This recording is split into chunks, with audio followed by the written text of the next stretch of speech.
Boa noite a todos. Mais uma noite de encontro com o professor Walter de Andrade, projeto Iniciação. Boa noite. É com você, Gilberto. Olá, boa noite. Estamos ao vivo. Bem-vindo a todos nesse sábado para mais um projeto Iniciação com o professor Walter Teixeira de Andrade. E é isso. Boa noite, professor. Bem-vindo. Boa noite, Gilberto. Boa noite, Carlos Nascimento. Boa noite a todos os nossos irmãos que estão aí chegando para participar desse nosso encontro, né? E estamos aí felizes e contentes, né? E mais um sábado, né? Para conversarmos sobre assuntos tão importantes, né? Sobre o nosso universo, né? E sempre lembrando que o nosso encontro é chamado Projeto Iniciação, levado justamente pelo Conexão 3000 de canal Conexão 3005, né?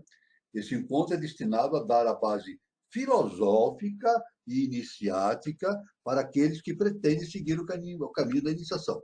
A base é sempre duas bases fundamentais no nosso trabalho: os ensinamentos de Helena Petrona Blavatsky pela teosofia e os ensinamentos do nosso querido mestre professor Henrique José de Souza pela eubiose, Sociedade Brasileira de Eubiose, né?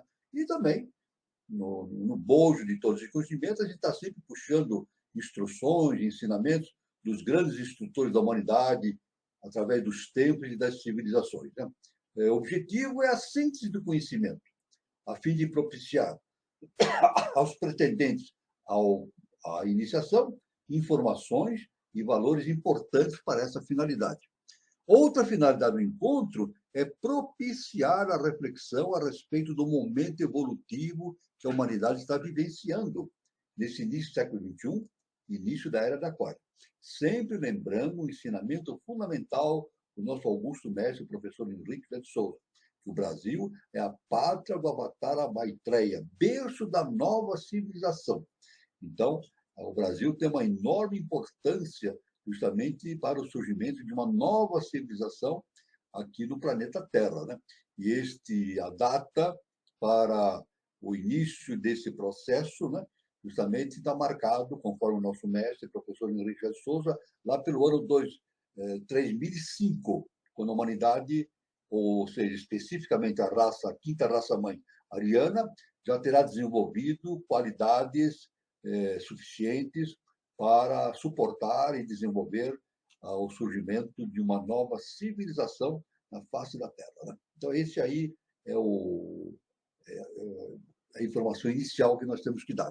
Sempre dizendo que é muito importante o projeto de iniciação seja desenvolvido por cada ser humano. A coisa mais importante do que um ser humano pode desenvolver, apesar de todos os projetos que ele possa ter, é o projeto de iniciação. Agora, esse projeto de iniciação só pode ser desenvolvido através da participação da pessoa num colégio iniciático, numa escola iniciática, né? Então, a pessoa pode escolher a escola que quiser para fazer a sua iniciação. Mas nós indicamos aqui, que nós estamos trabalhando com justamente a Blavatsky e o professor Henrique de Souza, indicamos a Sociedade Brasileira de Eubiose.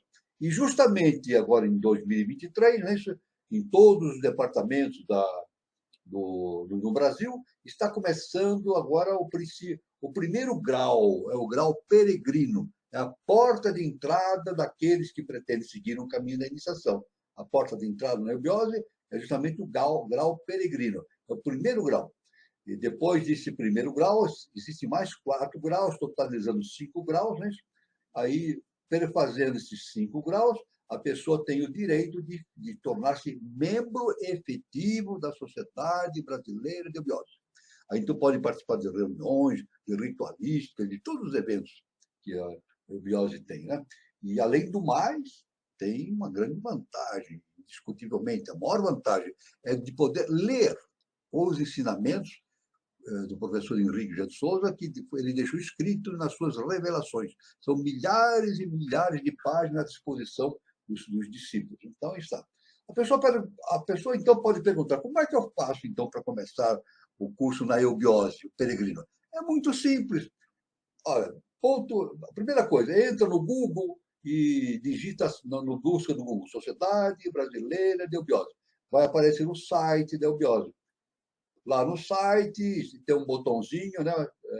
Está escrito onde estamos, clica no botãozinho, vai aparecer todos os departamentos da eubiose no Brasil e no exterior. E lá, ali tem as informações do endereço do departamento, o telefone, o e-mail, etc. Né? Tudo certinho. Né? Então, a pessoa pode entrar em... Claro que a pessoa deve escolher um departamento da sua cidade, ou próximo à sua cidade, né? Isso é muito importante, né? O mais próximo da sua cidade.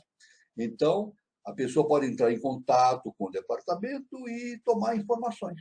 Então, aí está. De quando começou o curso, de está começando, de fazer a sua inscrição e de obter todos os detalhes importantes para esse início desse projeto de iniciação dentro da Sociedade Brasileira de Eubiose. Então, aí está essa informação muito importante. Bom, no nosso estudo que nós estamos aqui, estamos estudando antropogênese, né? Justamente conforme os ensinamentos da mestra Helena Petrona Blavatsky e do nosso querido mestre professor Henrique José de Souza. Né? Então, estamos estudando antropogênese, é algo fantástico. E nós vimos já, justamente no nosso encontro anterior, foi dado o nome ao encontro, né? Desse vídeo que está à disposição na internet. O título é A Missão Cósmica das Hierarquias. Justamente um dos aspectos importantes que nós vimos no encontro passado, justamente como funciona essa questão da missão cósmica das hierarquias. Né? E, num determinado momento, nós falamos numa determinada hierarquia chamada Narada. E até o nosso irmão Carlos Nascimento, depois da minha exposição, ele entrou com uma pergunta, né? Procurando fazer as correlações necessárias entre o Narada, dentro do aspecto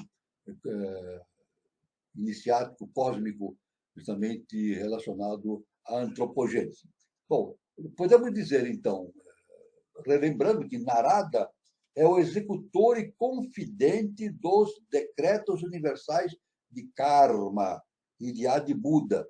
É uma espécie de logos ativo que constantemente encarna, guia e dirige os assuntos humanos desde o princípio até o fim do Kalpa. Isso é o Narada, né?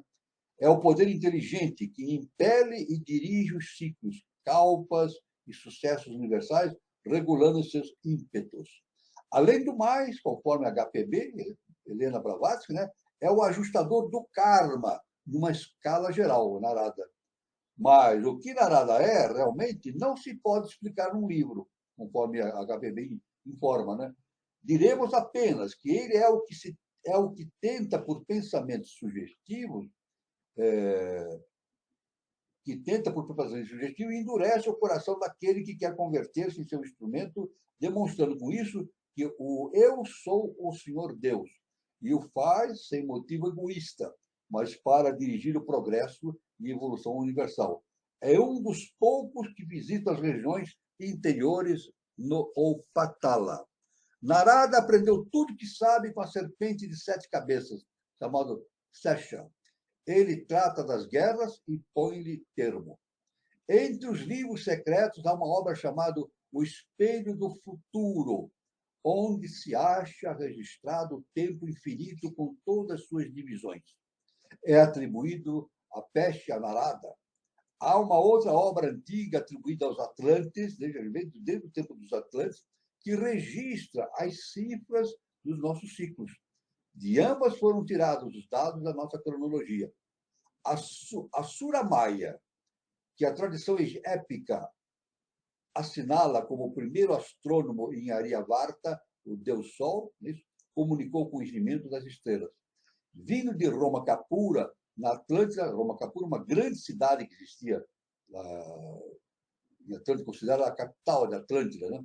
Vivendo em Roma Capura, a Suramaia é considerado por muitos como um mito, mas os seus cálculos coincidem com os dos anais secretos. Nós podemos ainda agora nos aprofundar ainda mais nisso, nessa questão a respeito de Narada, dizendo o seguinte, que um dos 7 grandes rishis, filho de Brahma, ele é um dos 7 grandes rishis, filho de Brahma, filho de Brahma, do primeiro trono, né? Primeiro trono. Esse progenitor é um dos mais misteriosos personagens da simbologia sagrada bramânica. Esotericamente, Narada é aquele que rege os acontecimentos durante vários ciclos kármicos e é a personificação, em certo sentido, do grande ciclo humano. É o Dian Shohan. Aí está, é o Dian Shohan. Pertence a essa hierarquia, o Dian Shohan. Desempenha papel muito, muito importante no brahmanismo, desempenhou, né? Que lhe atribui alguns dos hinos mais secretos do Rig Veda, onde é descrito como pertencente à família de Kamba. Então, aí está toda... O assunto é muito vasto, né? A respeito, né? Dessa hierarquia. Né? Narada foi um auto-iniciado, diretamente relacionado com os mistérios, e que, como todos os demais neófitos, teve que andar no abismo entre espinhos e obstáculos, né? Na condição de Cristo no sacrifício, como a vítima doente, a que se fez ali descer um verdadeiro mistério. O fato de desobedecer a Brahma, seu pai, negando-se a procriar e povoar a terra para se submeter fiel a seus votos de castidade, isso faz parte da mitologia, né? Envolvendo Narada, né? Prova também que era um iniciado que ia contra a religião e o culto ortodoxo. Né? O ensinamento dele não seguia, basicamente, o culto ortodoxo ou os princípios da religião humana, né? Mas sim os princípios da lei cósmica universal, justa e perfeita. No 7º dia, o terceiro da sua última prova, surgiu o neófito, o homem regenerado, que, tendo passado por seu segundo nascimento espiritual, voltou à Terra como um triunfante e glorioso vencedor da morte, um hierofante. Narada é o único confidente e executor dos decretos universais do karma e Adibuddha, uma espécie de logos ativo e que se reencarna sem cessar, que guia e dirige os assuntos humanos desde o início até o fim do Kalpa. Então, aí está. A KPB, então, afirma que, para maiores detalhes, então, o estudioso deve consultar justamente a Doutrina Secreta, volume 2. Então, né, tem toda a descrição de Narada. Né? Então, a gente vê, nós podemos ver, então, que existe o eterno, que é o imanifestado. O imanifestado provoca a manifestação no nosso universo, nós chamamos de universo maiábico ou objetivo manifestado, né? Mas, e com isso surge, então, 4 consciências principais, né? O grande sol central, o primeiro trono, o segundo trono e o terceiro trono. Agora, entre esses tronos, desde o sol central e entre esses tronos, existem as hierarquias, com as suas missões, né? As suas missões cósmicas. Né? E essas hierarquias, então, vão preenchem uma quantidade enorme de hierarquias, né? Entre o primeiro e o segundo trono, entre o segundo trono e o nosso terceiro trono, nós vivemos. Né? Cada hierarquia, evidentemente, gerando trabalhos específicos para a produção da evolução da projeção da mônada, que acha-se envolvido no mundo inferior e, evidentemente, sabemos que, por estar envolvido em mundos inferiores, a mônada, essa projeção, esqueceu-se da sua própria origem divina. Né? Então, ela tem que recordar a sua origem divina através desse trabalho no mundo objetivo. E as hierarquias entram aí dando suporte a todo esse trabalho. Né? Devemos também especificar que, quando nós falamos o nome de uma hierarquia, na verdade, são hostes, são seres angelicais de uma grande quantidade. Né? Não é um só, é uma reunião de muitos seres que se acham sobre aquela denominação. O que na teosofia denomina-se uma denominação patronímica. Uma denominação patronímica, então dá um nome geral. Isso nós podemos ver no caso de Lúcifer. Né? Lúcifer, nós sabemos que Lúcifer é a projeção do quinto senhor. Não é isso? É uma projeção do quinto senhor que teve a possibilidade de encarnar em corpo físico. Justamente isso aconteceu na Lemúria, né? Isso, em meados da raça lemuriana. E no Antigo Testamento, isso é citado como a queda dos anjos. Então, a gente pode dizer a queda de Lúcifer, mas lá no Antigo Testamento está escrito assim, a queda dos anjos. Isso significa o quê? Que Lúcifer, na verdade, é uma hierarquia toda, né? São uma grande quantidade de seres que compõem essa hierarquia luciferina. E assim se compõe de realmente todo o universo. O nosso mestre nos indica, citou o caso de um ser de hierarquia que lhe deu uma revelação importante a respeito da existência destas hostes angelicais, né? Então, ele disse, esse ser de hierarquia disse para o nosso mestre assim, através de uma relação: quando quando alguém da minha hierarquia se projeta e dá o nome da hierarquia, não significa que seja um. Ele é o representante daquela hierarquia. É o representante da hierarquia específica, né? Então, isso é muito importante, essa questão da multiplicidade que existe na organização das hierarquias pelo nosso universo. Então, agora, existe, claro que na concepção da ciência iniciática, nós temos hierarquias que estão abaixo do segundo trono, né? Em todas as suas características angelicais. Depois, tem hierarquias que estão perto, ao nível do segundo trono, e hierarquias que estão mais no plano humano. No plano humano, entre o segundo trono e o terceiro trono. Né? Então, à medida que vai descendo, é claro que a possibilidade dessas hierarquias se manifestarem no plano físico aumenta cada vez mais. Né? Uma hierarquia de grau superior, ela não pode se manifestar no mundo físico denso, porque é muita energia que tem que ser contido no corpo físico humano, né? Isso não é possível, isso não acontece. Então, como o universo é um universo tupuístico, né? O nosso universo é um universo tupuístico, é feito através de projeções descendentes, né? Significa descida de vida e energia, né? Para o mundo objetivo, né? Então, especificamente, então nós temos hierarquias, muitas hierarquias que agem diretamente no plano físico objetivo. Foi justamente as hierarquias que nos deram a possibilidade, e de hoje nós temos o nosso setenário, né? O nosso corpo físico denso, mais os 6 corpos hiperfísicos superiores. Isso não surgiu por acaso. O nosso mestre diz, nada acontece por acaso. Essa nossa constituição setenária foi produzida por hierarquias que nos antecederam no processo hierárquico, no processo evolutivo, digo, né? Então nós temos hierarquias mais próximas de nós que agem justamente nesse processo evolutivo. Então, nós temos hierarquias que descem. Veja bem, existem, no processo geral, vamos dar uma constatação geral, nós temos hierarquia que desce assim no sentido vertical, né? Que tratam da evolução cósmica, e tem hierarquias que agem no plano horizontal da evolução humana, né?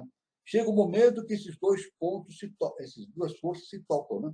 Ou seja, essa força que desce incide sobre a força que está agindo sobre o mundo terrenal, né?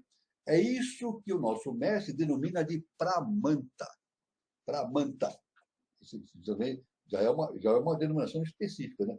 Pramanta é uma energia que desce, não é isso? Na vertical, e incide sobre uma energia, hierarquias que estão espalhadas no sentido horizontal.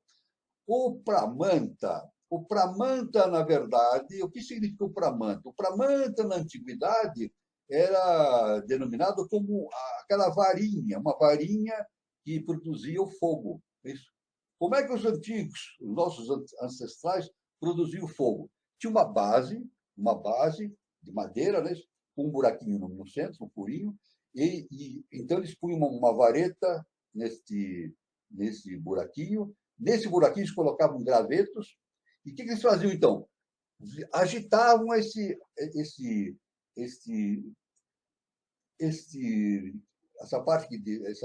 essa parte que descia, né, sobre o chamado pramanta, através da fricção produzia o fogo.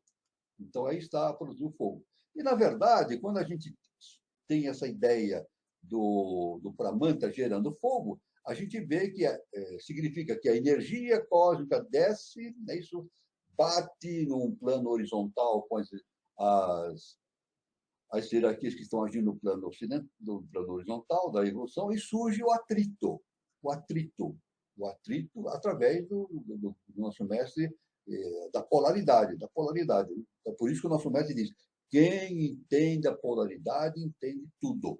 Isso é muito importante, né? Isso é o Pramanta. Aliás, a título de curiosidade, né? Uma coisa bem simples, bem simples, bem simples. Olha que interessante, né?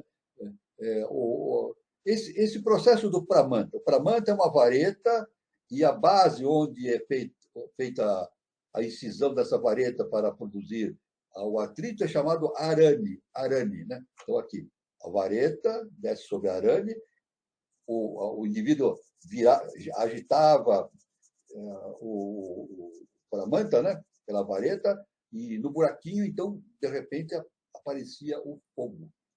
É interessante, né, que isso que os antigos faziam originou a caixinha de fósforo que nós temos hoje. Né? É interessante ver que nada acontece por acaso. A caixinha de fósforo, né? É uma varetinha, a gente risca, né, numa base horizontal, né? E o atrito produz o fogo. Então, está uma forma bem simples de fazer o fogo, né, que o homem inventou. Não sei quando foi inventado o fogo, a caixinha de fósforo, não tem essa data, né? Mas é bem antigo, né? Então, foi uma forma prática que o ser humano teve de fazer com que qualquer pessoa possa fazer o fogo na hora, sem ter que agitar a vareta naquela base, etc. Então, a caixinha de fósforo é uma sucessora dessa ideia da antiguidade, dos nossos ancestrais, de produzir o fogo através da agitação, da fricção do Pramanta sobre o arame, que é a base. Então, uma formação bastante interessante, né? Bem simples, mas muito interessante. Então, os anais, continuando, dizemos o seguinte, que os anais zodiacais dos Atlantes não podem errar, porque foram compilados sob a direção dos primeiros a ensinarem, entre outras coisas, a astronomia à humanidade. Então, os Atlantes foram os primeiros a trazer essa questão do estudo da astronomia, dos astros, etc., as relações que existem, etc. É claro que, evidentemente, na astronomia, aí estava embutida também a astrologia, indiscutivelmente, né? Também tem uma raiz muito antiga, né? Tanto a astronomia da ciência acadêmica de hoje, ou a astrologia relacionada com os conhecimentos iniciáticos da antiguidade, ele vem de muitos milhares de anos, né? A origem desse conhecimento. Né? Os índios maia da Guatemala tinham seu zodíaco de uma antiguidade desconhecida, o que prova que os atlantes eram versados em astronomia. Os atlantes conheciam muito a astronomia. Os calendários aqui mencionados foram compilados por dois sábios brahmanes, todos os calendários, né? Citados aqui no trabalho da HPB, foram atribuídos a dois sábios brahmanes, dos fragmentos de obras intensamente antigas, atribuídas ao mago, astrônomo e astrólogo Asura Maya, encontrados na Índia do Sul. Esta compilação foi feita em 1884 e 1885. Isso é muito importante, essa coisa. Né? Agora, seguindo nessa questão desse estudo da antropogênese, né, nós podemos considerar que houve várias inclinações do eixo da Terra e consequentes dilúvios, em que foram criados monstros, meio humanos, meio animais, conforme o livro dos mortos dos egípcios, né? E que no relato caldeu das tábuas Kuta se mencionam essas coisas, bem no Pimander. A cosmogonia de Berosso, um estudioso, né, desfigurada por Eusébio, da Igreja Católica, né, fala dos homens aquáticos, terríveis e perversos, que foram produto espontâneo da natureza física, impulso evolucionário. O primeiro intento para criar o homem, objeto da vida animal na Terra. Ao mudar o globo, as suas condições geológicas e atmosféricas, mudou também a sua flora, fauna e homens. Então, dentro desse processo do estudo da antropogênese, nós vemos então um conhecimento fundamental, que a Terra, né, o eixo da Terra sempre teve oscilações no tempo de existência da própria Terra, né? Oscilações não só laterais, mas também inversão. Não é isso? Nós tivemos tempo em que o Polo Norte, que hoje está acima da eclíptica, estava abaixo da eclíptica, no plano onde a Terra realiza o seu movimento de translação ao redor do Sol. Né? Então, onde era o Polo Norte, era o Polo Sul. Onde era o Polo Sul, era o Polo Norte. Tanto que os antigos egípcios ensinaram para os gregos antigos, né, que houve um tempo em que o Sol nascia no lado oposto. Hoje o Sol nasce no leste e se põe no oeste. Mas houve um momento na história da Terra em que o Sol nascia no oeste e punha-se no leste, porque havia uma inversão dos polos. Né? Então, isso a doutrina secreta nos afirma, então, a veracidade desse fato, né? Essas variações que ocorrem no eixo da Terra. E mais perto da gente, nós tivemos essa variação da inclinação da Terra quando do cataclismo atlântico. Quando houve a inundação da Atlântida, né, pelas águas, né, concomitantemente, o eixo da Terra sofreu uma inclinação, né? Uma inclinação de 23 graus e 30 minutos, a inclinação que o eixo da Terra tem sobre o plano da eclíptica, o plano onde a Terra gira ao redor do Sol. Então, isso teve uma importância muito grande, porque nós já avaliamos isso em encontros passados, né? Que a questão da água, que está na Bíblia, né? Dito que choveu durante 40 dias e 40 noites, essa água não veio simplesmente da terra, simplesmente, ela veio da lua. É isso, conforme os ensinamentos da teosofia e da eubiose, do professor Henrique de Souza, essa água proveio da lua. É isso, porque a lua aqueceu muito, a água evaporou e ela foi captada pela gravidade terrestre. Então, num determinado momento, essa água começou a se precipitar sobre a face da Terra. E a quantidade o volume dos oceanos aumentou muito, né? Mas, veja bem que interessante, né? Como é a lei, né? Houve uma inclinação do eixo da Terra. Significa o seguinte, que na Atlântida, o que existia era uma primavera constante. O clima, a estação predominante em Atlântida era a primavera constante. Quando houve a inclinação da Terra, então a Terra passou a ter 4 estações, que nós conhecemos, né? Primavera, verão, outono e inverno. Porque o que origina as 4 estações justamente é a inclinação da Terra. A inclinação da Terra sobre a eclíptica é que determina a formação das 4 estações. E interessante que, como veio muita água da Lua para a Terra, né, hoje nós poderíamos ter parte dos continentes da Terra submersos sobre a água. Né? Mas veja bem como a lei agiu. Ao mesmo tempo que veio muita água para a face da Terra, houve a inclinação do eixo da Terra, surgimento das 4 estações e surgiram o quê? As calotas polares. É isso? A calota polar norte, que está sobre o oceano, e a calota polar sul, que está sobre o continente antártico. É isso? Isso que proporcionou? Muita água da Terra, que deveria estar vagando nos oceanos, está congelado nos polos, tanto no Polo Norte e Polo Sul. É isso? Então, isso aí evitou que muitos continentes ficassem alagados pelo excesso de água que veio da Lua. Né? Então, isso aí é uma coisa importante, né? o que mantém esse equilíbrio de ficarem em terras emersas é justamente a existência de água congelada nos polos, né? Tanto que, atualmente, muitos cientistas afirmam que, justamente, uma das... Isso é uma teoria, né? Uma teoria. Isso é muito discutível. Várias autoridades discutem a esse respeito. Mas uma parte das autoridades que estudam o clima diz que o aquecimento geral da Terra pode produzir o derretimento dos polos, tanto norte como sul. E isso ocasionaria o quê? Aumento das águas nos oceanos. Na verdade, o que foi impedido através da inclinação do eixo da Terra, que provocou congelamento tanto do polo da água, tanto no polo norte como no polo sul. Bom, isso aí é um assunto que a ciência discute agora atualmente, tem muitos que são a favor, outros são contra essa ideia, né? Mas os cientistas discutem acirradamente a respeito desses assuntos. Muito bem.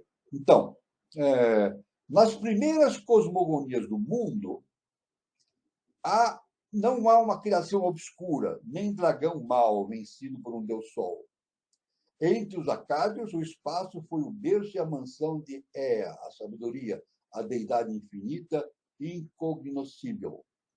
Aí está.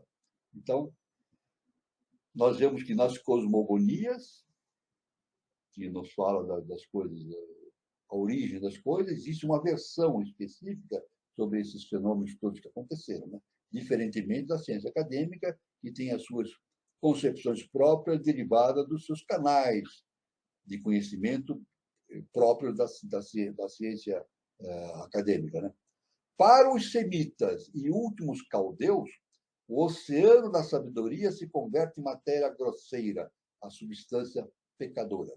Então, para os caldeus, então, justamente há essa ideia de que justamente essa energia proveniente do mundo superior vai se materializando, formando um mundo objetivo, formando a matéria grosseira, né?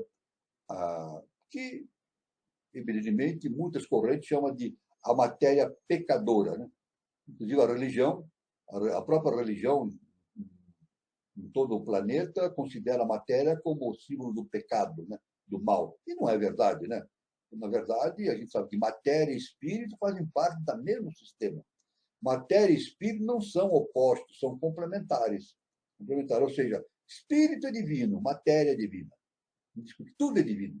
Então, não há essa conotação de maldade na matéria, né? O que faz a maldade na matéria é a consciência humana.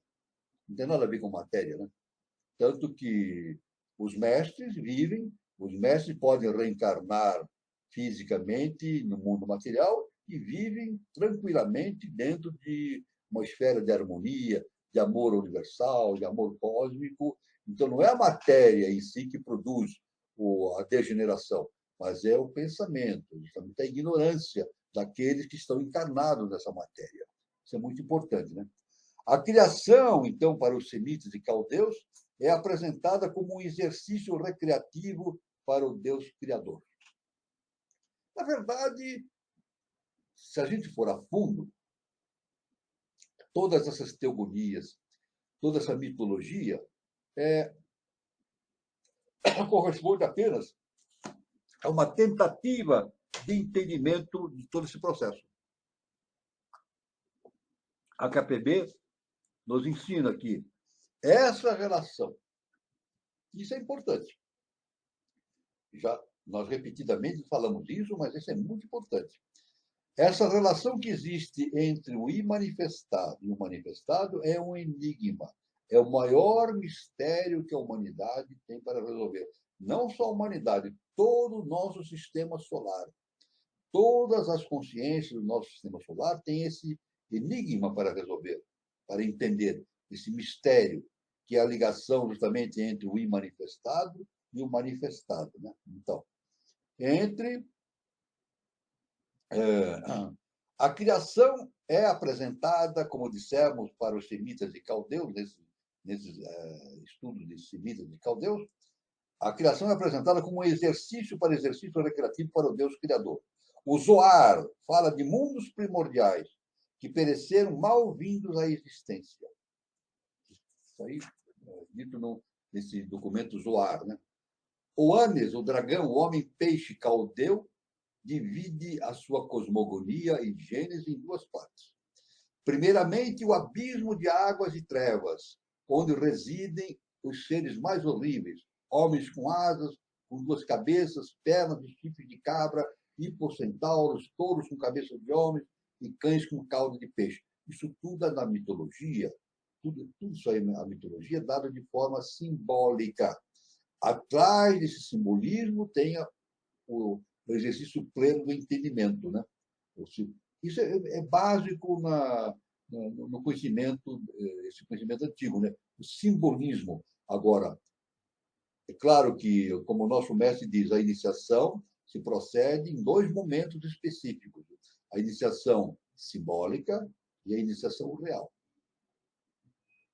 Na iniciação simbólica, nós estamos envolvidos pelos símbolos, dos quais nós temos que entender o que está por trás deles. E na iniciação real, a consciência entende perfeitamente o sentido de tudo, penetrando dentro da sua própria consciência, da sua própria divindade interna, né? Em resumo, combinações de diversos animais, de homens, de peixes, répteis e outros animais monstruosos, assim nos diz esses conhecimentos antigos, né? O elemento feminino em que viviam está personificado por Talat, o mar ou a água. Muito bem, um momentinho só, um momentinho, que houve aqui, um momentinho aqui.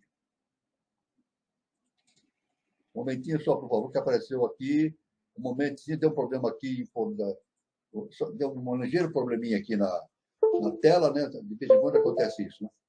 Muito bem.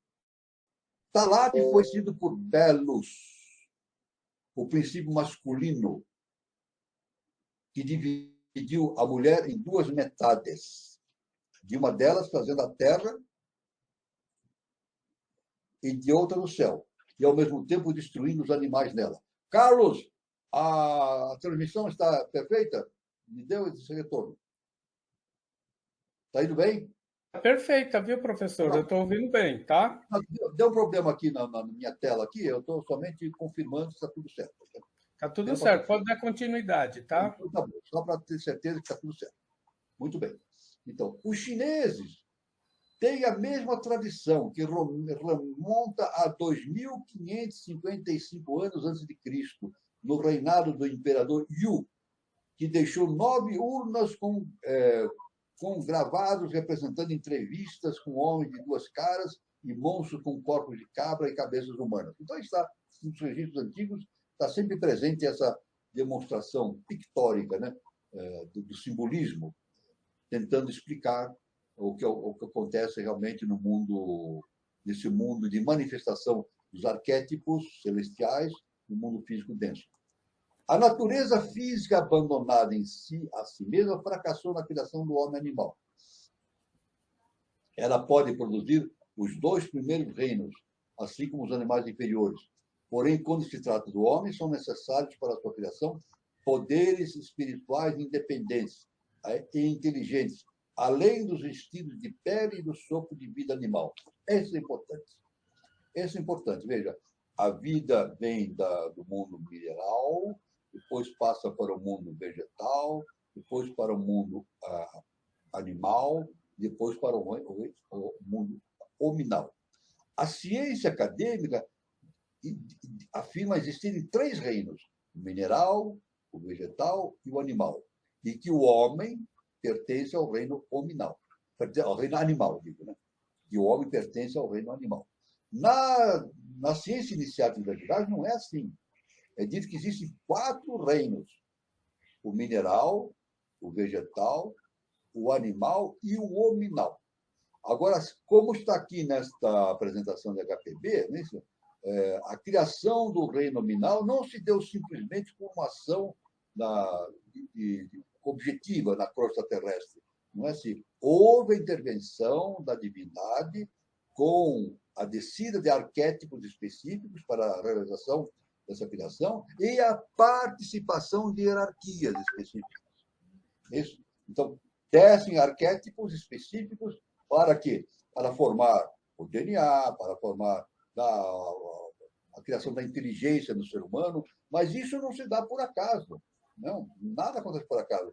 É necessária a intervenção de hierarquias. Tanto que é específico no estudo da antropogênese, que meados da raça lemuriana, houve o quê? A queda dos anjos, a descida de Lúcifer, a descida da hierarquia luciferina, que trouxe a possibilidade da tríade superior, ou seja, a possibilidade da inteligência do homem. Ou seja, o Espírito de Deus, como diz o nosso mestre, né? A inteligência é o Espírito de Deus no homem. Então, por isso que aqui a HPB fala que são necessários para a criação do ser humano ser poderes espirituais, independentes, inteligentes, além dos vestidos de pele e do sopro da vida animal. As mônadas humanas das rondas precedentes necessitam algo mais elevado que os materiais puramente físicos para construir suas personalidades, sob a pena de permanecerem ainda mais baixo que qualquer robô. Veja bem. Então, para a realização da existência, para a realização da experiência humana, foi necessário a descida de arquétipos, a projeção de arquétipos do mundo superior e também a participação de hierarquias específicas que nos trouxeram a possibilidade dos nossos corpos, principalmente hiperfísicos, né? Porque o corpo físico já existia. Faltava a geração dos corpos hiperfísicos superiores.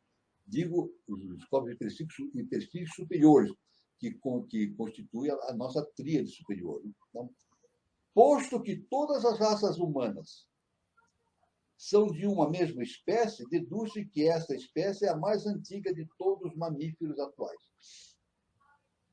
Portanto, é a mais estável e perseverante de todas, e acha-se completamente desenvolvida como agora, quando todos os outros mamíferos agora conhecidos não tinham ainda aparecido na Terra. Esta é a opinião de Quatrefages, no seu livro Introdução ao Estudo das Raças Humanas. Isso aí, dentro da cosmogênese, há uma contraposição, né? Uma contraposição entre essa questão. Isso é um assunto bastante complicado, difícil de entender, né? Mas, na verdade, que, via de regra, nós sabemos que o ser humano não é proveniente do reino animal. Não, ele não é proveniente do reino animal. O reino humano utiliza veículos característicos do reino animal, né? Que são relacionados ao quaternário, mas o reino humano tem a diferenciação do reino animal por ter em atividade, pelo menos de forma potencial, da tríade superior. Isso aí, então, não é produto ocorrido na face da Terra. É produto de ação de anjos, ação de seres de hierarquia superior e ação, fundamentalmente, da lei cósmica, justa e perfeita, universal, ou seja, a ação de Deus, ou seja, a ação do eterno, né? Do eterno na face da Terra. Né? Então, dos mundos materiais descende aos que lhe dão forma ao homem físico dos nobres Manwantaras. São os Vyas, ou espíritos inferiores, que possuem um duplo corpo, uma forma astral dentro de uma forma etérea. São os construtores e criadores do nosso corpo de ilusão. A mônada, também chamada dragão duplo, desceu dentro das formas projetadas pelos Vyas, ou Pitris. Desde as esferas da expectação, local onde as mônadas que não alcançaram a libertação dormitam em inatividade inconsciente entre dois Manwantaras. Então está essa relação entre a progressão evolutiva na mônada, mas recebendo influências superiores, né? De arquétipos e de hierarquias que lhe sucederam no processo evolutivo. Né? No processo evolutivo, as hierarquias se autoajudam. Isso é importante. O processo cosmo-universal ele é orgânico, ele é um conjunto. Né? Então, uma hierarquia vai dando base para outra para o seu processo evolutivo. E nós somos uma hierarquia, chamada hierarquia Jiva. Estamos vivenciando essa hierarquia chamada Jiva. E, no futuro, essa hierarquia a qual nós pertencemos vai ter que dar também o o seu trabalho para a evolução de outros seres, em outro estado de consciência. Nós vamos ter que fazer o mesmo trabalho que as hierarquias que nos antecederam no processo evolutivo proporcionaram a nós vamos ter que fazer isso para outras hierarquias que estão no processo evolutivo também, cósmico. Né? Então, veja bem que o processo evolutivo é orgânico, é unitário. Né? Unitário, né? Então, o homem necessita de 4 chamas. Estas são passageiras e só periódicas. Os fogos são eternos em sua unidade tríplice. Os 3 fogos para o ser o homem da terra e requer a essência dos 49 fogos para ser perfeito. Os 3 fogos tiveram 45 filhos e com seus pais e Agnes formam os 49 fogos. Isso aí tudo é um estudo que nós não podemos aqui, evidentemente, entrar em maiores detalhes, porque é um assunto bastante profundo, e aquele que se dedicar ao estudo da cosmogênese, da antropogênese, vai ter que entrar na questão da numerologia, né, na questão do significado dos números que existem no universo. Os 3 são Pavamana, fogo produzido pela fricção. É o pai do fogo dos Asuras. Sushi, o fogo solar, é o pai do fogo dos deuses. E Pavaka, o fogo elétrico, é o pai do fogo dos Pitris. Aqueles que abandonaram as esferas superiores, os deuses da vontade, são os que completam o Manu da ilusão. O dragão duplo não tem influência sobre a mera forma. É como a brisa, onde não há árvores que a recebam. Não pode afetar a forma quando não há agente transmissor, manas e mente. Nos mundos mais elevados, os 3 são um. Atman, Buddhi e Manas.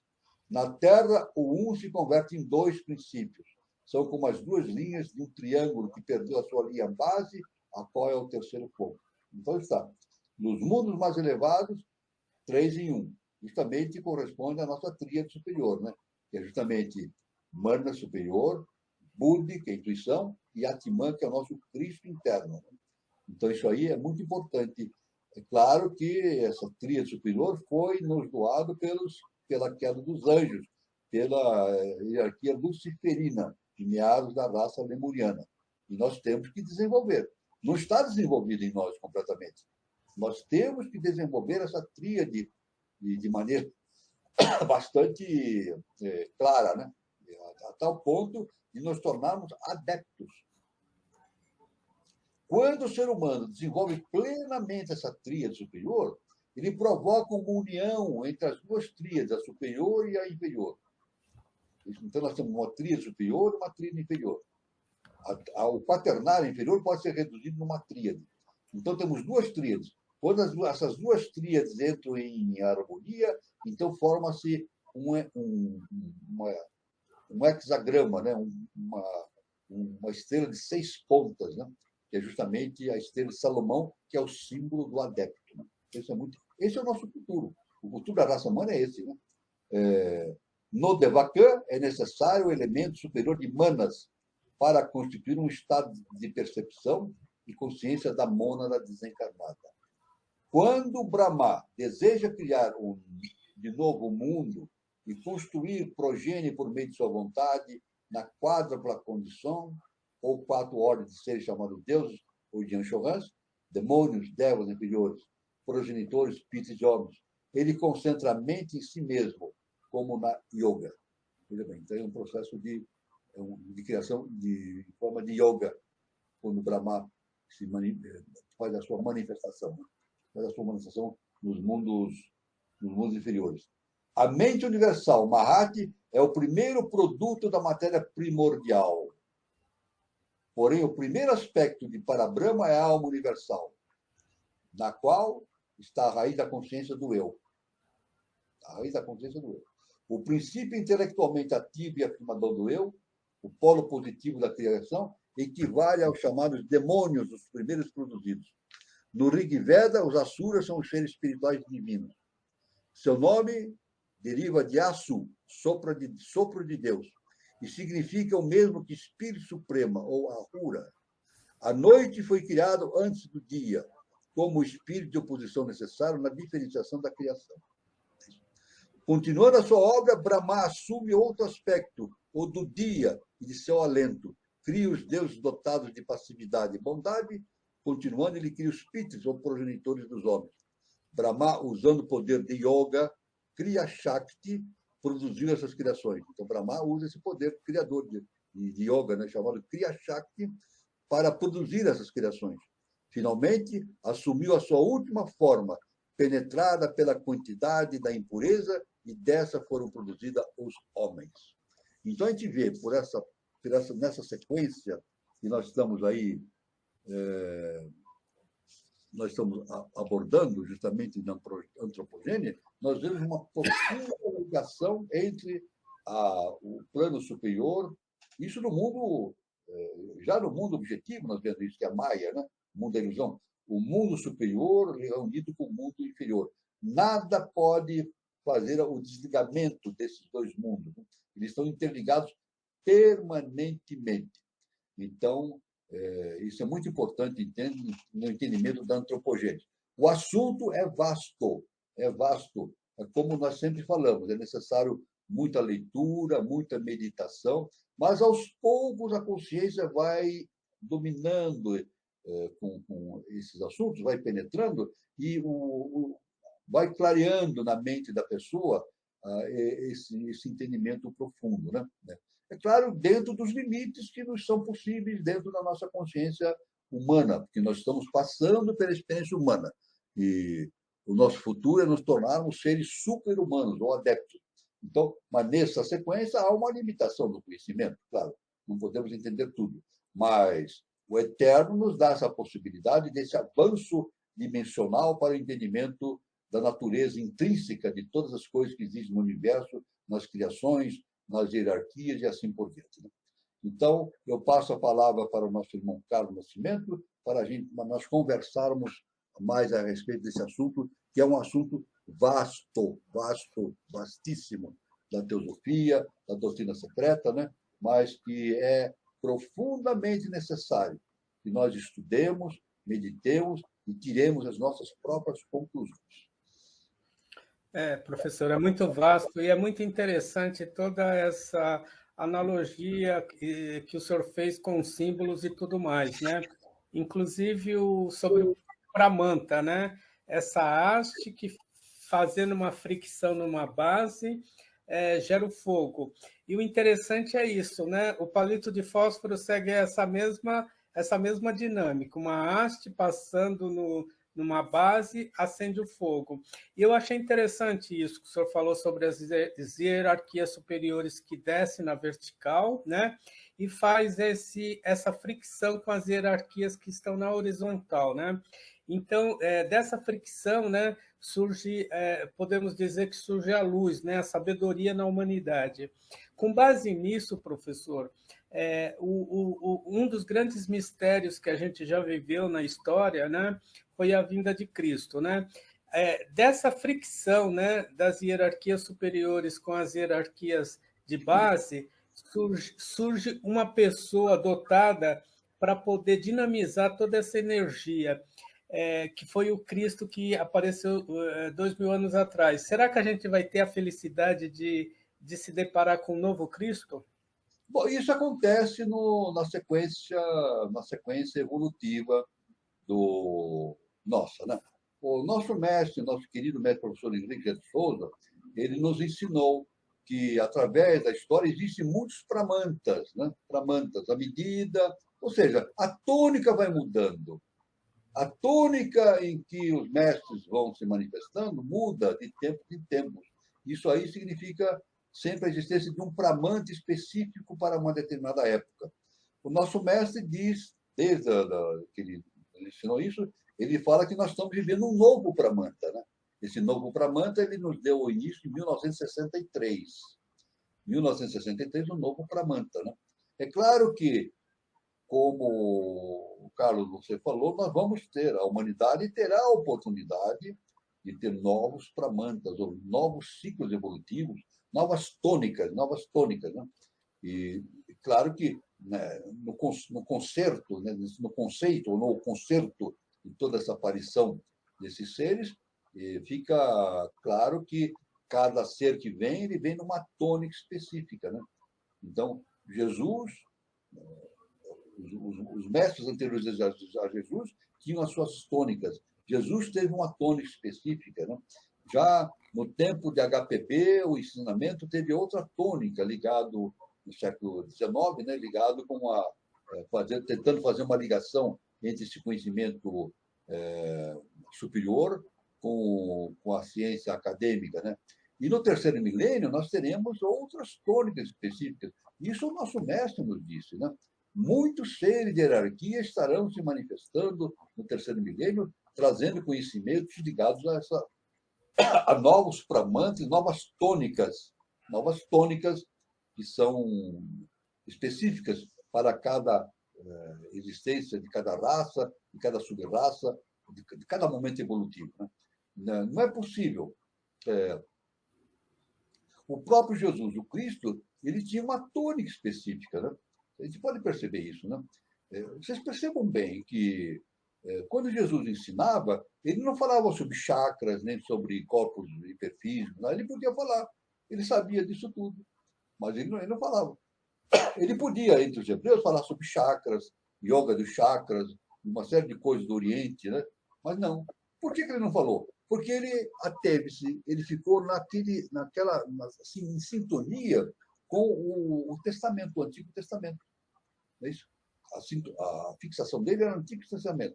Pois se já não entenderam, imagine, se ele a humanidade daquele tempo, ligada ao Antigo Testamento, já não entendeu a palavra dele, imagine se ele fosse falar de chakras, de corpos de perfil, etc.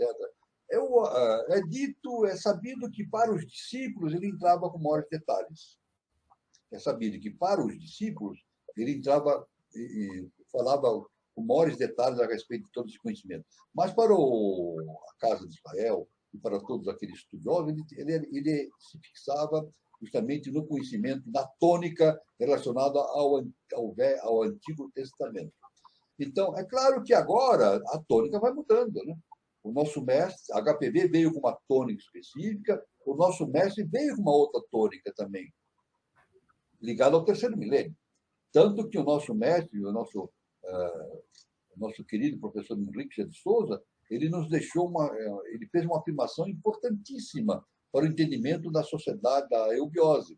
Ele diz que a eubiose é teosofia posta em prática. Isso ele falava. Eubiose é teosofia posta em prática. E o nosso mestre teve essa grande virtude, né, de ser sintético. Eu nunca vi tanta síntese no ensinamento como ele, né? Ele pegou todo aquele conhecimento da KPB e deu uma sintetizada, justamente no sentido de afunilar a evolução humana justamente neste caminho do terceiro milênio. Ele deu bastante ênfase à questão do terceiro milênio. Tanto que na teosofia não se fala em 2000, 3005. Não se fala nessa questão do 3005, nem é citado, né? É citado apenas pelo nosso mestre, o professor Henrique de Souza, que cita o ano 3005, que é o motivo de se chamar o nosso canal Conexão 3005, justamente esse ensinamento do nosso mestre. Em que 3005 haverá uma realização de conhecimento na quinta raça-mãe o suficiente para dar início a uma nova civilização. Uma nova civilização. Mas é claro que isso faz parte, então, do terceiro milênio. A única referência que nós temos na Bíblia, ou seja, na Bíblia eu digo no Novo Testamento, né? É dito em João, né? No João, o apóstolo João, ele afirma, né, que Satanás fica acorrentado durante 1000 anos. Acorrentado durante 1000 anos. Isso tem um significado bastante importante no sentido iniciático. Isso significa que uma quinta consciência vai esperar 1000 anos para que a consciência humana atinja a possibilidade de ser veículo dessa quinta consciência. Ou seja, a possibilidade de um quinto sistema evolutivo. Então, quando fala em Satanás, fala assim que no quinto senhor, de maneira maiábica, né? Então, onde se encontra isso? O nosso mestre designa, está no roncador, no sistema geográfico do roncador. Está representando justamente a presença, lá é considerado a presença permanente do quinto senhor, de Lúcifer e as suas hierarquias, né? As suas hostes, os seus anjos, à espera de que a humanidade atinja um momento evolutivo suficiente para poder servir de veículo para essa quinta coisa, esse quinto estado de consciência. Então, isso é muito importante. Por isso, então, quando se fala que o Satanás fica acorrentado, é de maneira simbólica, né? Essa potencialidade fica aguardando a evolução da humanidade para que, num determinado momento, que o nosso mestre indica o ano 3005, possa começar a ocorrer esta transferência de conhecimento através de uma ligação bastante próxima entre a consciência do ser humano e a consciência superior. Tanto que o nosso mestre afirma, né, que no ano 3005 a Agartha virá para a face da Terra. Isso aí, HPB nunca falou isso. A Teosofia nunca, Blavatsky nunca falou a esse respeito. O nosso mestre ensinou isso, né? No ano 3005, a Agartha virá para a face da Terra. Significa, essa união entre os mundos internos e a face da Terra deverá ocorrer mais especificamente. Algo que deixou de ocorrer na Atlântida. Veja bem, algo que deixou de ocorrer na Atlântida. Isso aí, na cosmogênese e antropogênese, é bem conhecido. Em Atlântida, com a queda Atlante, os mundos, os seres que viviam, de hierarquia que viviam na face da Terra, recolheram-se, foram para os mundos subterrâneos, mundos internos. Então, houve esse distanciamento, mas não uma separação. Não uma separação. Então, o nosso mestre nos diz que para que a humanidade não ficasse órfã, não ficasse sem a ação da superior, da divindade, então foi criado pela lei o fenômeno de Avatara. Avatara significa descida da lei. Avatara significa descida da lei. Então, quando a gente fala assim de Jesus não é simplesmente um avatara, não é simplesmente isso. Ele fez parte de um fenômeno avatárico. Ele fez parte, nele, em Jesus se realizou o fenômeno avatárico, ou seja, a descida da lei, ou seja, a descida do Cristo cósmico através da sua consciência para que ele trouxesse para a Terra esses conhecimentos superiores. Então é assim que a coisa se processa. Por isso que a presença do nosso mestre, o professor Henrique de Souza, é muito importante no cenário específico da evolução humana, porque ele abre um caminho extraordinário com perfeitas denominações e definições desse evoluir do ser humano na face da Terra no terceiro milênio, e especificamente dando nome ao Brasil como a pátria da Avatara Maitreya e berço da nova civilização. Isso a HPB falava. A HPB já falava isso na teosofia, né? Que futuramente futuras raças surgiriam em terras sul-americanas. Ela não falava no Brasil, ela falava em terras sul-americanas. Mas o professor Richard Souza é bastante específico. É no Brasil. Isso deve acontecer e já está acontecendo. E, inevitavelmente, chegará a um ponto de definição no ano 3005, como ele mesmo disse. Muito bom, professor. E você, Gilberto, tem alguma colocação? Muito bem. Bom, antes da gente ir aí para os recados, né? Para os comentários do chat, passar aqui o recadinho aos que estão acompanhando.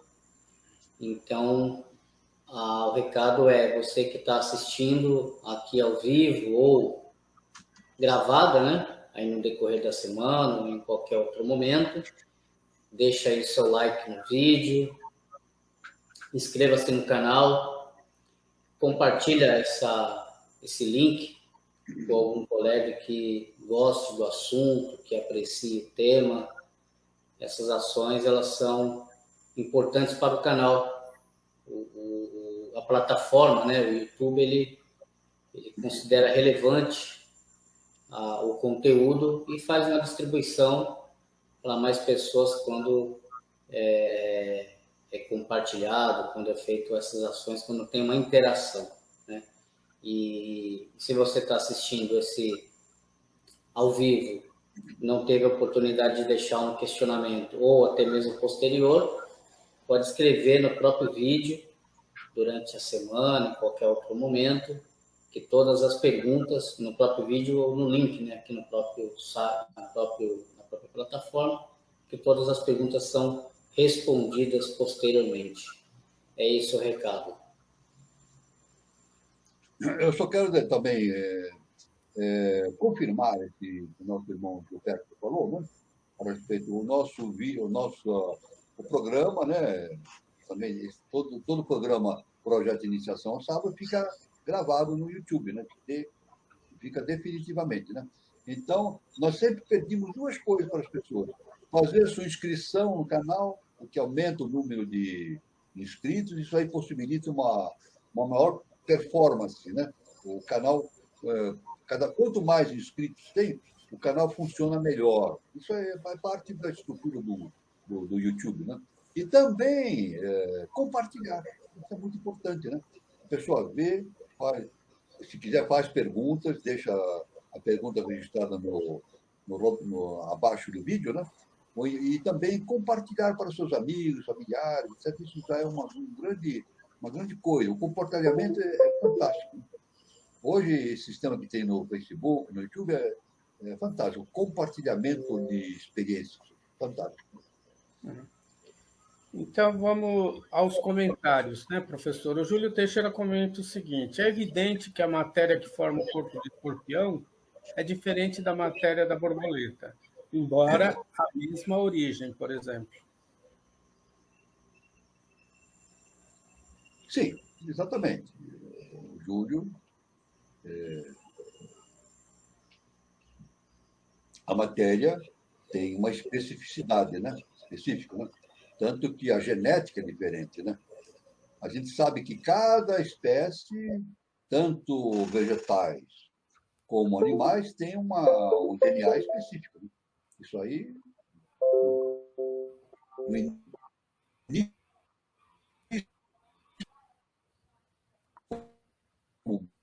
humano, o genoma humano, toda a genética humana foi detectada, né, dos genes, né?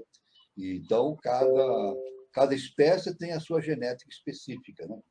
Então, mas essa genética é derivada justamente de arquétipos. O gene não é um produto da vida orgânica, simplesmente, não. Ele é produto da projeção específica do alto, né? Das consciências superiores, que projeta esses arquétipos, dando essa possibilidade da formação genética.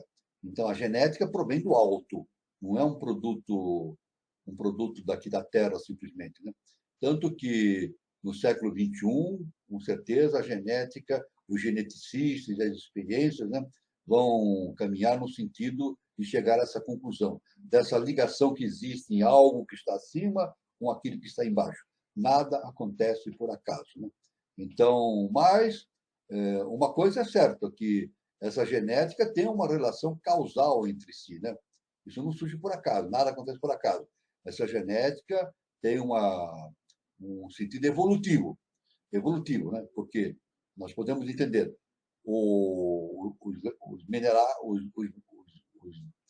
os vegetais têm uma genética, né? Genes. Os animais têm genes. O ser humano tem genes, né? E existe um processo evolutivo nisso tudo, um panorama genético universal que produz a evolução dessas consciências, né? Que são consciências que estão ali, né? A HPV fala, tudo no universo tem consciência. São consciências que vão evoluindo em diversos planos, né? Mas o nosso irmão Júlio diz que é evidente que a matéria que forma o corpo do escorpião é diferente da matéria de uma borboleta, mas tem a mesma origem, né? São diferentes, geneticamente diferentes. São geneticamente diferentes, né? Então, é muito importante essa questão. Muito bom, professor. E ele também coloca o seguinte: a vós foi dado conhecer a verdade, a eles, o povo, será por parábola, para que vendo não vejam e ouvindo não entendam. Isso foi o que Cristo disse, professor. É muito importante. Algo que eu já falei isso em algum momento, ou em vários momentos. Eu quero dizer o seguinte: os mestres Esse é básico. Os mestres falam de maneira simples. De maneira simples. Os mestres falam tudo de maneira simples. Aquele que não é mestre, ele vai enrolando, e vai inventando palavras difíceis, e faz aquele tratado, e vai enrolando, dá um tratado imenso e, no fim, não chega a conclusão alguma. Os mestres, não. Eles falam simples e direto. Por exemplo, Jesus falava assim, conhecereis a verdade vos libertará. Algo tão simples para entender, mas é tão simples que nós não conseguimos entender. É tão simples que a gente não consegue entender. Não consegue entender.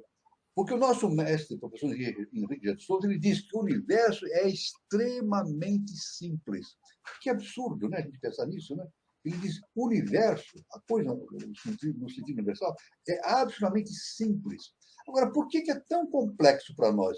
Pela nossa limitação. Pela nossa limitação. Por exemplo, Buda, Siddhartha Gautama, ele foi de uma simplicidade, um iluminado. Não é isso? As 4 9 verdades, veja. A primeira nova verdade, o sofrimento existe. Segunda nova verdade, o sofrimento é causado pela ignorância. A terceira nova verdade, nós podemos acabar com esse sofrimento. A quarta nova verdade, o sofrimento é extinto pela sabedoria. É isso. Veja bem, Buda viveu lá por 600 a.C., lá pelos anos 600 a.C. Então, nós temos aí 2.000, Cristo é 2.000 anos, 2.600 anos, quase 3.000 anos. Né? E a humanidade não entendeu isso ainda. A humanidade ainda não entendeu que a causa do seu sofrimento é a sua ignorância. Então, a humanidade, o que diz assim? Eu sofro porque fulano fez isso, fulano fez aquilo, porque a lei não sei o que lá, a lei aqui, estão fazendo coisa errada. Não é isso. Não é isso. O sofrimento humano é derivado da ignorância do ser humano. O dia que o ser humano atingir a sabedoria, o sofrimento deixa de existir. Porque o sofrimento é causado pela ação do karma, kármico. A ignorância produz karma. Isso é lei universal. A ignorância produz karma, é a lei do karma. Então, na medida que o indivíduo se liberta da sua ignorância e atinge a sabedoria, ele se livra do seu karma, ele quebra a roda de samsara, torna-se um iluminado. É isso? Então, e Jesus falou isso claramente. É isso? Jesus falou, conhecereis a verdade vos libertará. O que é conhecer a verdade? Conhecer o Deus que existe dentro de nós mesmos. Conhecemos a nós mesmos, que somos deuses. Jesus falou, vós sois Deus. E quando nós conhecemos esse Deus que existe dentro de nós nos libertamos. Nos libertamos de quem? De nós mesmos. Nós somos prisioneiros de nós mesmos. De quem nós somos prisioneiros? De nós mesmos. Do nosso quaternário. Nós somos prisioneiros da nossa personalidade. Personalidade, né? Isso aí, personalidade, esse nome personalidade vem de persona do latim, né? E persona significa máscara. Então, a nossa personalidade é a nossa máscara. A personalidade nossa é a nossa máscara. Atrás dessa máscara está a nossa divindade, que nós não conseguimos ver. Nós não conseguimos perceber essa divindade. Então, a questão toda é, através do autoconhecimento, retirarmos essa máscara que nos separa da nossa divindade. E Jesus foi muito simples nisso, né? Conhecereis a verdade e a verdade vos libertará. Então, é isso o que o nosso irmão Júlio falou, né? Veja a pergunta que ele fez, né? Podia pôr novamente, por favor? Então, ali, a vós foi dado conhecer a verdade. A eles o povo será por parábola, para que vendo não vejam e ouvindo não entendam. Então ele fala por parábola de maneira simples. As parábolas de Jesus é uma maravilha, são simples, são historinhas para criança. Olha, historinhas para criança, mas tem tudo ali. Tudo está ali contido na parábola, toda a verdade. Agora é preciso meditar, ler, entender, é isso? Tirar, não só ler o que está escrito, mas tirar as suas próprias conclusões, através do quê? Do autoconhecimento, através do desenvolvimento do seu projeto de iniciação. Muito bem, Júlio, é isso mesmo. Parabéns para o nosso irmão Júlio. Muito bom, professor. A Georgette, ela pergunta o seguinte, professor Walter: temos alguma história de quando o quinto senhor encarnou em corpo físico na Lemúria? Não, não, veja bem. Veja bem, o quinto senhor, eu quero dizer uma coisa básica. O quinto senhor não pode encarnar. Não há possibilidade. Nenhum senhor pode tomar um corpo físico. Não pode. Primeiro, segundo, terceiro, quarto, quinto, sexto. Nenhum senhor pode assumir um corpo físico, porque é muita energia. Um corpo físico não aguenta.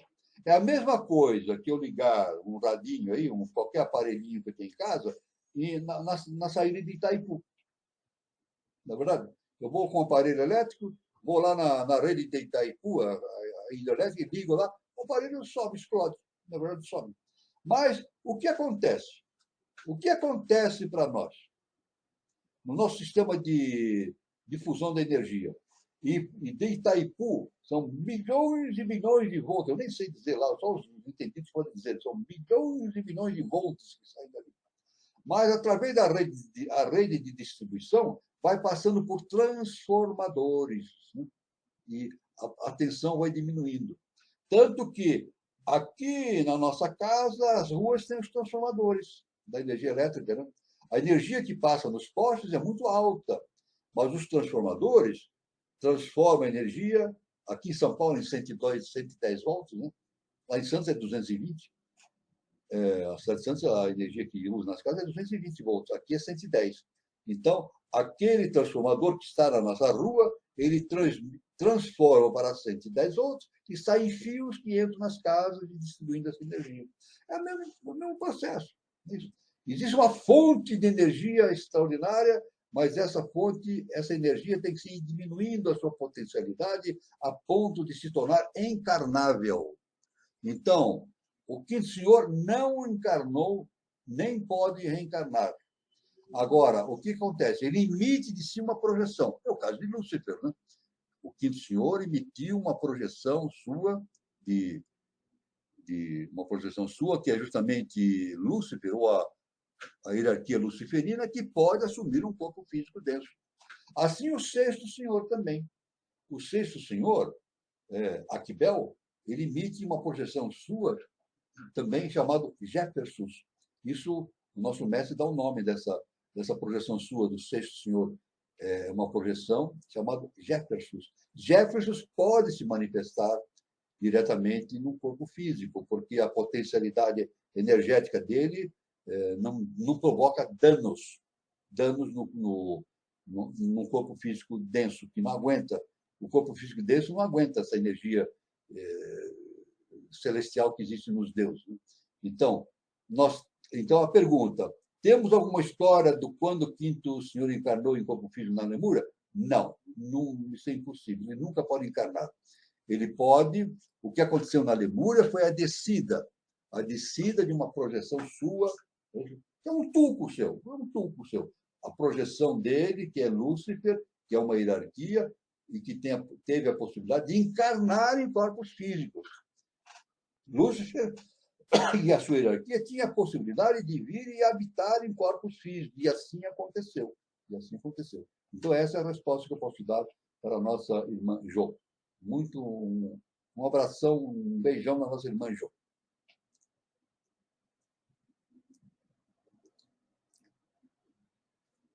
Muito bom, professor. Estava sem som. Muito bom, professor. Viu, levando em consideração as perguntas que foram feitas, professor, e o senhor também falou, né, que o objetivo das hierarquias superiores e terrenas é fazer a junção da tríade superior com a tríade inferior. A humanidade vai chegar num tempo que ela já vai nascer compreendendo tudo isso? Com certeza. Esse é o processo evolutivo. Isso aí é ensinado pelo nosso mestre, o professor Henrique de Souza. É isso? Ele veja bem, de maneira bem sintética, veja como o mestre é sintético, né? O que ele fala assim: a nossa missão é servir de veículo para a obra do eterno na face da terra. Nós temos que servirmos de veículos para a obra do eterno na face da Terra. Então, isso significa o quê? O que é servir de veículo do eterno na face da Terra? É servir de veículo para as hierarquias que estão próximas de nós, com um sentido vibratório compatível com o nosso modo existencial. Né? Então, é claro que a humanidade, agora no terceiro milênio, a humanidade vai, pelo menos uma faixa da humanidade, não é toda a humanidade, uma faixa da humanidade que constitui a elite espiritual vai evoluindo, evoluindo, o seu padrão vibratório vai aumentando, a tal ponto que vai se tornando cada vez mais veículos dessas consciências hierárquicas que nos rodeiam, né? Que estão nos mundos internos. Então, essa é a sequência, esse é o caminho. Nos tornarmos veículos dessas consciências. Quando nos tornamos veículos, então, essas consciências podem vir se manifestar diretamente na face da Terra. E o caminho é esse. Nós estamos no quarto sistema evolutivo. Qual é o próximo sistema evolutivo que nós temos pela frente? É o quinto sistema evolutivo. O que é o quinto sistema evolutivo? É o segundo trono, a Mãe Divina. O segundo trono, a Mãe Divina. Então, nós temos que evoluir de tal maneira o nosso estado vibratório, a nossa consciência, para nos tornarmos veículos dessas consciências que estão no mundo divino, da Mãe Divina.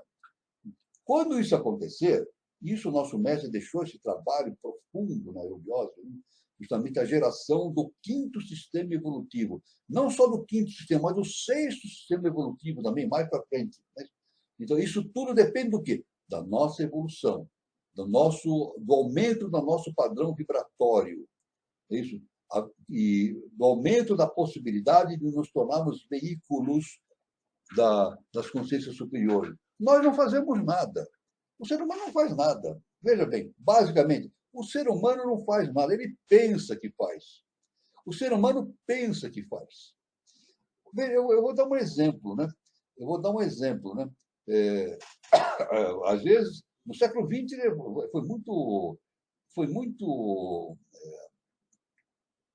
era muito comum, quando um sujeito tinha um desempenho na faculdade e profissionalmente, né? Então a pessoa dizia assim, é um indivíduo brilhante. Ele é brilhante, muito brilhante. Que coisa extraordinária que esse sujeito é brilhante. Isso existe? Não existe. Nós não temos brilho próprio. Nós não temos brilho próprio. Tanto que na ciência inicial das idades, a gente diz assim, nós podemos ser iluminados. Aí é diferente. Nós não estamos criando brilho próprio. Nós vamos ser iluminados. Iluminados pela nossa divindade que dentro de nós já existe. A divindade já existe em nós, só que nós não damos o quê? Veículo, não damos passagem para essa divindade. A divindade já está dentro de nós. Deus está dentro de nós. Mas a questão, então, é nós darmos passagem para essa divindade, justamente para o mundo específico. Então, a questão toda não é nos tornarmos brilhantes. Isso é bobagem. Você quer ser brilhante? Isso é jogo da personalidade, egoísmo, vaidade. Não, nós temos que ser o quê? Iluminados. Tanto que o nosso grande mestre, nosso Senhor Jesus Cristo, ele sempre afirmava isso. Não sou eu quem faz as coisas, é o Pai que faz por meu intermédio. Um grande iluminado, né? Um grande ser de uma espiritualidade cósmica extraordinária, Yoshua Ben Pandira. Ele dizia, não sou eu quem faz as coisas, é o Pai que faz por meu intermédio. Veja bem como os mestres falam as coisas de maneira simples.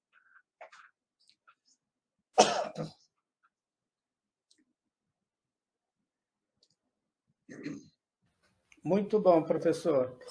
Deixa eu ver se tem alguma pergunta. A única colocação que eu tenho aqui do Júlio é sobre o tuco perfeito, né, professor? Onde é que está? Tuco perfeito. Bom, o tuco é tuco. O tuco é uma projeção de uma consciência superior. Aliás, nós devemos dizer, veja, resumidamente, o nosso universo é tucuístico. O nosso universo é tucuístico. Então, nós temos lá o Sol central, ele emite de si o primeiro trono, Brahma emite o segundo trono emite o terceiro trono. Isso através de um processo tucuístico, né? Por exemplo, um exemplo de um ser que não pode se reencarnar, Saint-Germain. Saint-Germain não pode reencarnar. Está além, acima do segundo trono. Esse Saint-Germain que tanto se fala, né?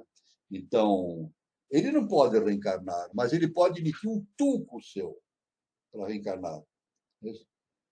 Tanto que o nosso mestre afirma que, durante a Revolução Francesa e depois em outros acontecimentos que se deram na eubiose, o Saint-Germain se manifestava através de uma polaridade, Lorenzo-Lorenza.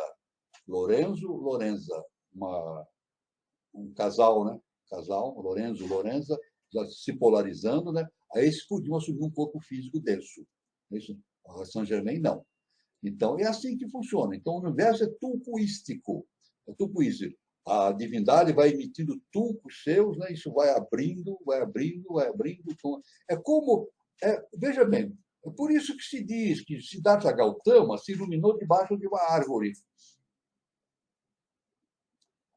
Essa árvore é chamada de Bodhi.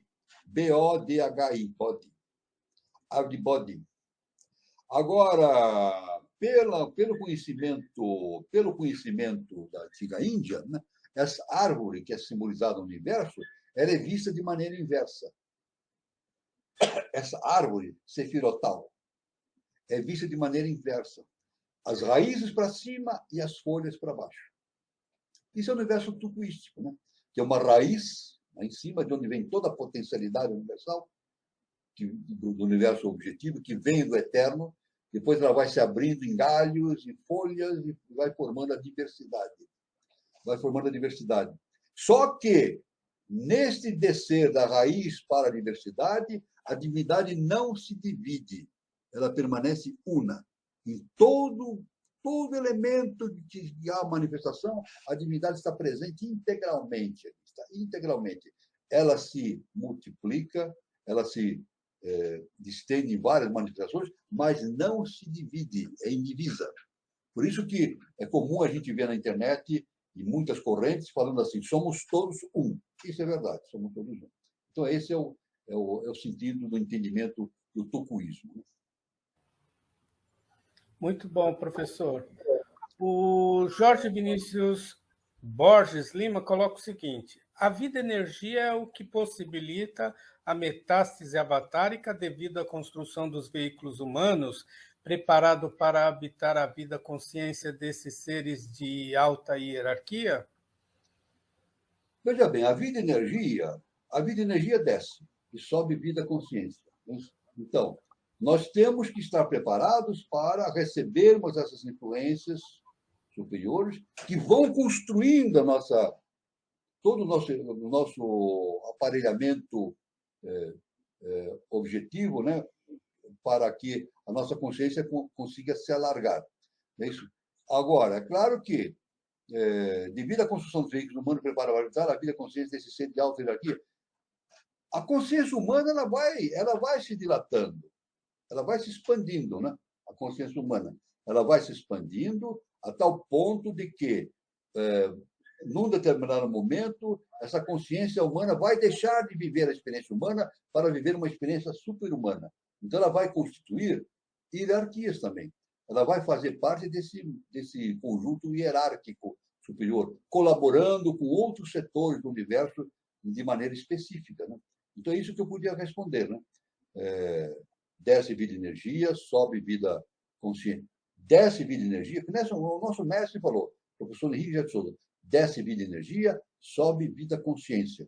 Então, o nosso caminho é a expansão desse estado de consciência, a fim de atingirmos a nossa consciência primordial que está na mônada, que justamente está no primeiro trono.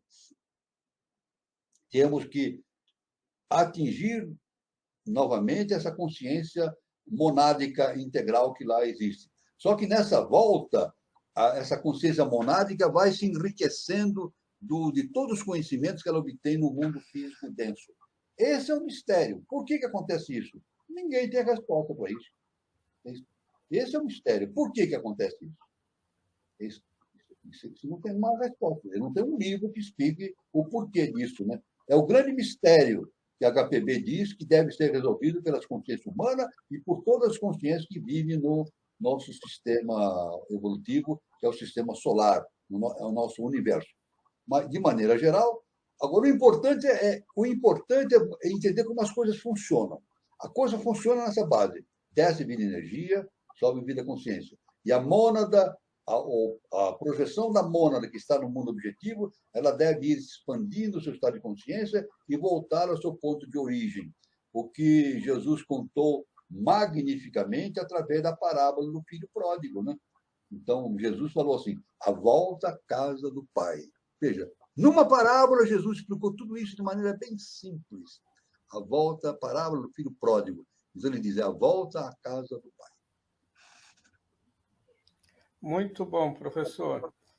A Renata Monteiro, professor, ela pergunta o seguinte, São José, pai de Jesus Cristo, era turco de Saint-Germain?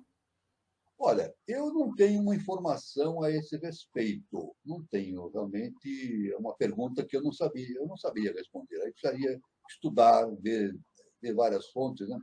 A verdade é o seguinte, agora vamos falar de Saint-Germain.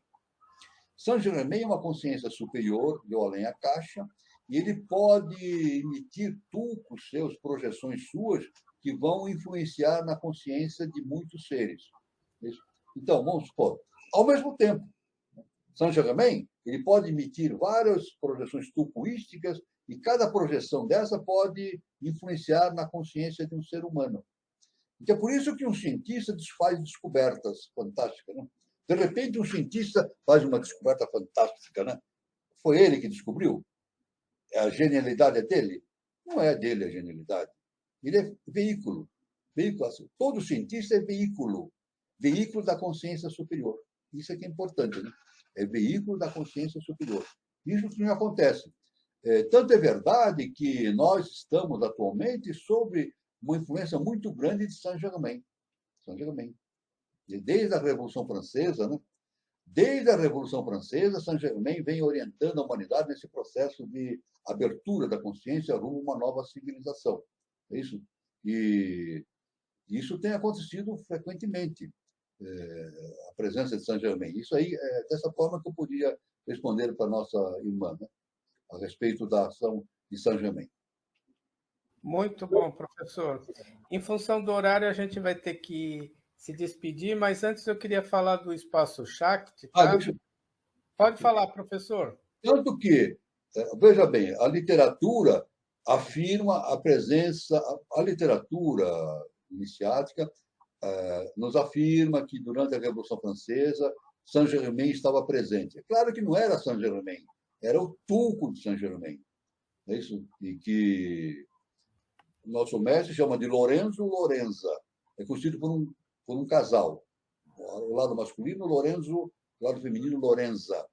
É isso? Então, não é o Saint-Germain que estava ali na sua potencialidade total. Era uma projeção sua, que, então, o indivíduo se manifestava como Saint-Germain. Todo mundo identificava como Saint-Germain. Mas era uma projeção de Saint-Germain. Muito bem. Eu só quero comentar sobre o Espaço Shakti, tá? Nova Era, que fica lá em São Lourenço, tá? Quem estiver passando por São Lourenço, sul de Minas Gerais, fica na Praça Helena Jefferson de Souza 38, anexo 1, São Lourenço. Para mais informações, o WhatsApp está aí, o prefixo é 35 99756 6874.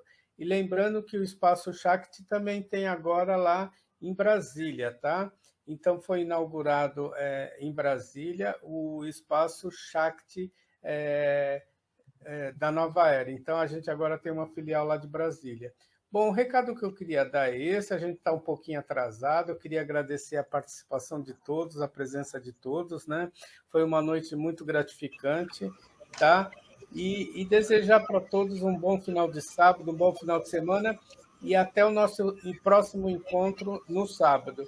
A roda de conversa a gente ainda não tem ainda uma programação. Assim que tiver, a gente divulga aqui no canal, tá bom? Então, até o próximo encontro no sábado que vem. Um grande abraço. É com você, Gilberto. Isso aí.